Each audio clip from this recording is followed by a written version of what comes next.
A new report from the United Nations says more than 258 million people faced food insecurity last year. That's a 34% increase from 2021. Yeah, staggering jump there. Now, while some of that increase may be attributed to the UN analyzing more nations, the Secretary General of the UN says, quote, "We're moving in the wrong direction," pointing to the fact that this is the fourth consecutive year that those rates have increased. Well, joining us now in Studio 57 is David Beasley. This is his first interview since recently stepping down as head of the United Nations World Food Program. And David, together with the agency, is also a recipient of the Nobel Prize. David, so great to have you here and for the work that you've done. I think a lot of people are surprised that after years with this problem of food insecurity getting better, that it is doing so poorly now. Fill us in on what's going on. Well, here's what's really quite remarkable. When I took this role 6 years ago, reluctantly, because I didn't want to do it, but I got talked into it, and God knows it's the greatest job I've ever had in my life, including being governor. It's just saving lives of people is just a remarkable blessing.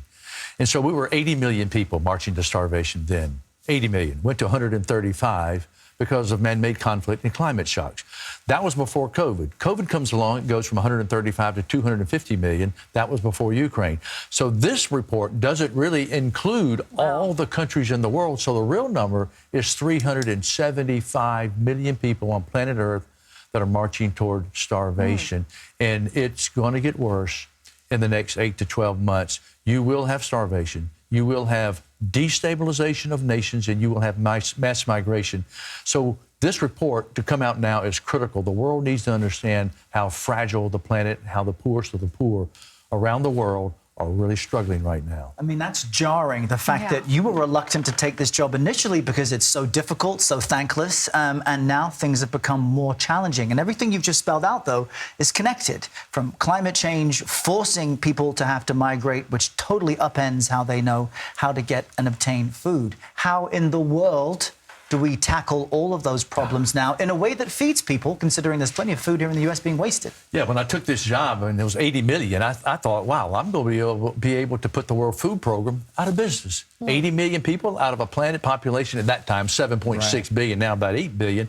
And so I went to the United States government. We got the Republicans and the Democrats, while they fight on everything, they came together on food security. I called it the miracle on Pennsylvania Avenue, and appropriated the funding. And the reason we didn't have mass migration, we didn't have destabilization of nations, and didn't have starvation and famine was because the United States, the taxpayers responded with their senators and congressmen. We got the money we needed, but right now we're in a crisis mode.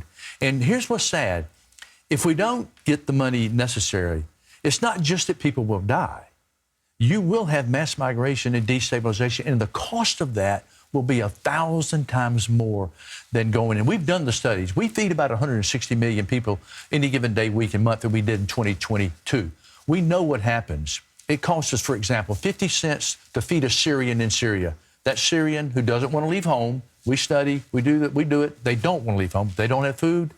They got to do what any mom and dad would do. They end up in Berlin, $70 a day. From 50 cents. 50 cents to $70. That's just on the humanitarian cost side. That doesn't even get into conflict, security, and all these other issues. You mentioned conflict, and Ukraine is one of the world's leading exporters of grain. How has that further complicated this problem of global hunger? So when the Ukraine war broke out, everybody, political leaders, were focused on the Eastern Front with the Ukraine-Russian invasion. I immediately went down to Odessa, said, look, you've got a nation that grows enough food to feed 400 million people on top of the COVID economic disruption of supply chain systems and everything else we were talking about. I said, you're going to have a global crisis on food security if you don't get this port open. So I tweeted to Putin. I said, you will bring famine to the rest of the world unless you open up these ports. We got the ports open, but still tremendous amount of devastation was done to their food production. So they've gone from the longest bread lines in the world, from being the breadbasket of the world. And now fertilizer costs, fuel costs, agricultural production has just been devastated around the world. In continents like Africa, where 70% of the consumption of food in Africa is grown by local smallholder farmers, they can't afford fertilizers. They can't afford it. They can't afford the fuel. So the next 8 to 12 months are going to be devastating. In Central South America, the number of people we're looking at migrating toward the United States now, Our surveys show that 5 times the number of people are now talking about migrating because they don't have food security. It's all connected. David Beasley, thank you so much for joining us and for sounding that alarm and for the work that you do. Thank you. Thank you, David. Thank you.